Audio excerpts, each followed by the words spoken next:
Po, të them drejtën duke marrë parasysh kampionatin, mendoj që në Shqipëri nuk ka ndeshje të lehta. Edhe faktin që Vora ka bërë shumë paraqitje të mira këto 4 javë të para, e kemi parë. Edhe mendoj që është ndeshje shumë e vështirë dhe për ne është normalisht detyrim 3 pikësh duke marrë parasysh përbërjen që kemi brenda ekipit dhe presojmë ta arrijmë me sukses, por që nuk është ndeshje lehtë. Çfarë vlerësoni te ky kundërshtar? Po normalisht unë me sa kam parë sidomos ndeshjet e fundit, ato kërkojnë shumë, luajnë futboll dhe mendoj që edhe trajneri ka një dorë shumë të madhe sepse ai më ka servitur edhe personalisht edhe e njoh. Edhe e di se si kërkon që ai të luajë futboll. Kështu që do jetë ndeshje e vështirë, por ne duhet të bëjmë atë që kemi bërë ndeshjet e kaluara dhe mendoj që do ta kalojmë me sukses pavarësisht se nuk kemi gjetur golin. Mendoj që kemi bërë paraqitje të mira dhe mendoj që do të arrijmë të fitojmë nga Goriçi. Vllaznia po vlerësohet për lojën e mirë, por problemi mbeten në rastet e humbura.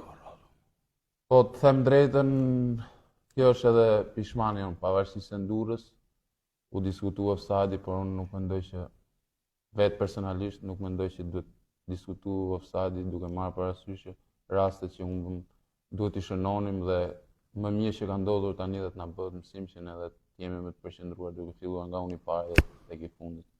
Me Vorën pritet të ketë mungesa formacioni Kuçi Blu. Sa mendoni se mund të ndikojnë në lojën e vllaznisë? Po tani siç e ka thënë edhe profesor Edi që unë kam ndihmë koke për të bërë formacionin, kështu që nuk besoj do jetë shumë problem sepse mendoj që është përbërja shumë e madhe, konkurenca është brenda ekipit dhe çdo lojtar që është në formacion apo edhe në pankinë duhet të jetë i përqendruar dhe të japë maksimumin. Vetëm pak kohë në Shkodër, si ndjet Sherif Kallaku në këtë eksperiencë të re tek vllaznia? Po them drejtën, unë jam shumë i lumtur që jam pjesë e vllaznisë, edhe qyteti është mjaft i bukur, është hera e parë që unë jam pjesë e Shkodrës bashkë me familjen time, kështu që ndihem shumë i lumtur, shoh entuziazmin e njerëzve, shpresoj vetëm të vazhdojmë përpara dhe të kemi sukses.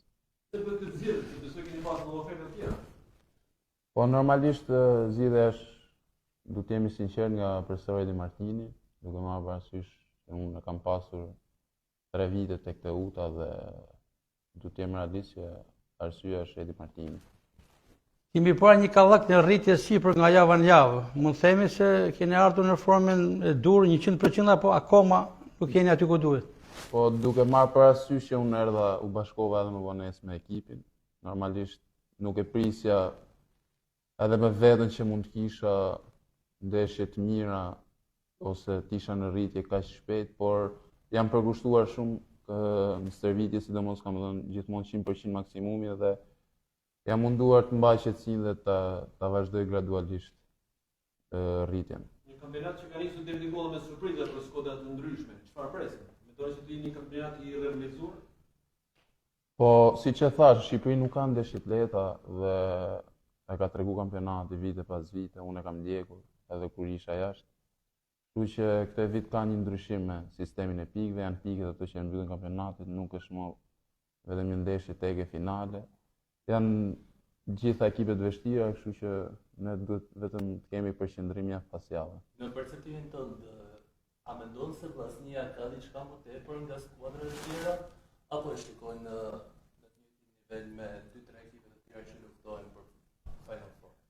Po të bësh një krahasim në këto momente nuk mendoj që është e dur edhe për ekipet e tjera. Unë mendoj që ekipi vllaznisë është ekip pretendent, duhet ta them, pavarësisht se mundohemi edhe nuk duhet të jemi euforik, sepse euforia e ka treguar sidomos në Shkodër se çfarë është dhe jemi ekip pretendent, besoj, me futbollin që kemi treguar.